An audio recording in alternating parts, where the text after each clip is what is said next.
Hello and welcome to Global Eye. With me, Parikshit Luthra. Dozens of classified US military documents were leaked online, which not only expose sensitive state secrets, but also a glimpse into how the United States gathers information. The leaked documents were about Ukraine's military strength and potential shortfall of arms and ammunition. The documents also had warnings that Beijing could supply lethal weapons to Russia if Ukraine steps up attack using NATO arms. The leaking of these documents reveal how deeply US intelligence has penetrated into Russian military to warn Ukraine about Moscow's war strategy. Now, the Pentagon confirmed that these leaked documents appear to contain sensitive information, but it also doesn't rule out possibility of doctoring. Meanwhile, Moscow said the leaks might be a deliberate attempt to mislead Russia's offensive. To decode the credibility of the documents and its potential impact, we're joined by Mark Cancian, Senior Advisor of International Security Program at the Center for Strategic and International Studies. Mark, thank you very much for joining us. How damaging is this to the Ukraine war effort, first of all? Well, there's no question that it's embarrassing. There's a lot of very candid information in there that's embarrassing not just to Ukraine, but to other allies, Egypt, South Korea, Israel.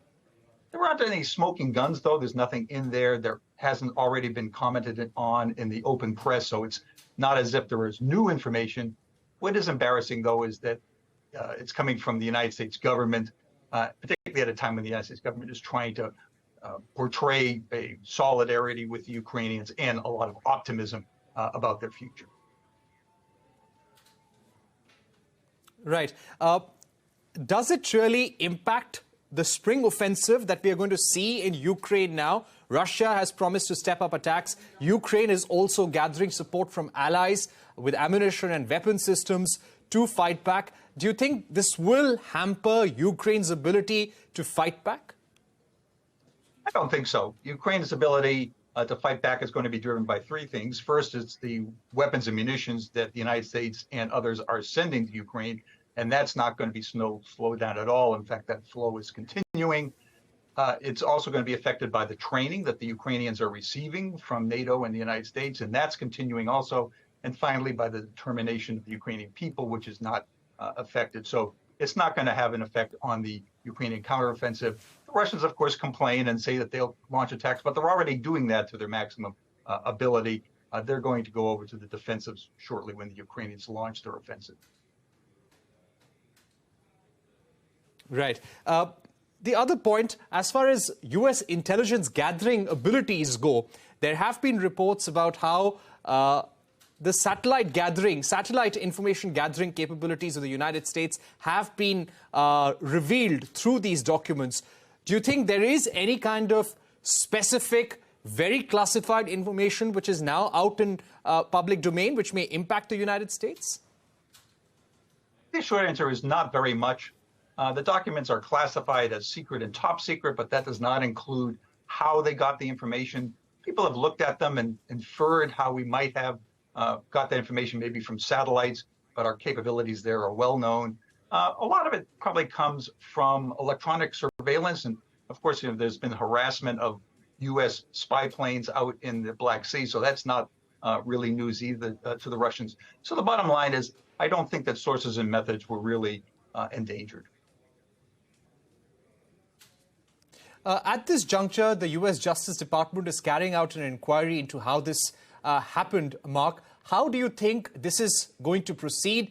And what all will the U.S. government be looking at? All this came out on an online platform called Discord. There is some amount of information available about the user who had posted these documents, this package of documents. What do we know so far, and what will the U.S. government now do? Well, starting with what the U.S. government will do, it's going to restrict the number of people who can see this information. That's going to make it a little harder for decision-making. But this has been very embarrassing, and clearly current procedures are inadequate. In terms of who did it, there's a lot of information out there about the person. It looks like it was the information was posted on a gaming website because of gaming interests. And there was just a lot of other information, so that the U.S. government is going to find out who this person was and why they did it. that'll tell us whether this person was a foreign agent, was a Russian spy, or whether this was just a young person who foolishly took some documents because of their interest in online gaming. Right. As far as the U.S. Relationship with some of its closest allies, do you think there will be some questions raised? Well, the biggest question comes up with Ukraine, because a couple of the revelations in the documents are, again, not really news, but are embarrassing. One of them is that the Ukrainians are running out of anti-aircraft missiles, and that could cause a problem. The other one is that the United States is less optimistic about how successful the counteroffensive will be than maybe the Ukrainians and maybe other commentators. It believes the United States that there will be modest territorial gains. I think that's probably realistic given where we are. But again, Ukraine believes it's going to be much more successful. There are embarrassing revelations about the Egyptians, for example. And I think we're going to have harsh words for the Egyptians, because it's reported that they were going to sell missiles to Russia. There's some embarrassment with the South Koreans about providing artillery, but that had all been in the open press. Right. There were also reports how there were around 97 special forces personnel from NATO countries who were involved in Ukraine, how the UK special forces had trained the Ukraine military as well. Do you think this could be a factor that Russia will now keep in mind? Do you think this is something that could hamper further training, further support from NATO allies to Ukraine? Well, that was a piece of news that was not known before. There had been suspicions that there might be special forces in Ukraine. This seems to confirm that there were at least small numbers helping to train the Ukrainians. The Russians will certainly point out that these are boots on the ground, that NATO is now actively participating in the war. I suspect that the United States and NATO may pull some of these troops back. Keep in mind, though, that almost all of the training is done in Europe. That is in Germany and Poland and the United Kingdom. So it won't affect most of the training, but it will affect some. Right.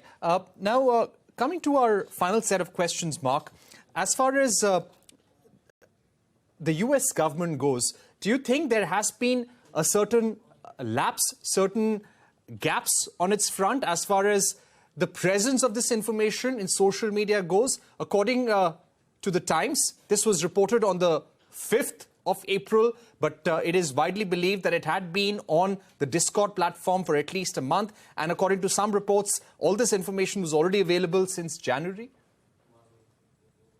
Yes, that's very embarrassing and constitutes a very serious security leak, really the most serious since the early 2000s in the Bradley Manning document leaks. First, how this person got a hold of these documents and was able to photograph them. That should not be able to happen. And then posting them online with no one noticing, again, very surprising. So, yes, a major security breach that the Pentagon is going to work hard to close. Right. Any steps that the West will have to watch out for, which Russia could take now as a result of this information that has been gathered? There's not really very much that Russia can do. They're already doing everything they can. They've mobilized their forces. They've gone on the offensive. They've launched attacks on Ukrainian infrastructure. I think you'll see some changes in their propaganda, pointing out that NATO is on the ground, claiming that NATO is now a combatant. But in terms of what they do, I don't think there's really much more they can do. Their greatest challenge is coming up. That is, when the Ukrainians go with the offensive, can the Russians hold or will they break? And finally, Mark, what will be the next phase of support that you think the U.S. would have to lend Ukraine? How will they now have to support Ukraine in the war effort, considering that we're not seeing any kind of solution in sight as of now? Well, the success of the Ukrainian offensive will be critical. If the Ukrainians can show real progress on the ground, even if they don't clear all of their occupied territory, but if they can show, for example, as they did last fall, that they can launch successful offensives and to retake territory, I think that will encourage supporters in the United States and NATO. The great fear in the United States and NATO is that this is a forever war, will go on for many years without resolution. So if the Ukrainians can have some success, I think that the support from the West will continue. On the other hand, if the Ukrainians fail, then this concern about a forever war will become more prominent, and there may be more pushes for a negotiated settlement, which means a settlement in place, leaving the Russians with the territory they've occupied. All right, Mark Cancian, thank you so much for joining us with your perspective on the intelligence leaks on the Ukraine war, how this could impact or how this may not at all impact the U.S. effort to support Ukraine in this war. So let's see how things pan out in the days to come as far as this investigation goes. All right, time for a short break, but coming up, tensions soar between China and Taiwan as China sets up a no-fly zone near Taiwan for aerospace activities. Discussion with strategic affairs expert Brahma Chalane on the other side.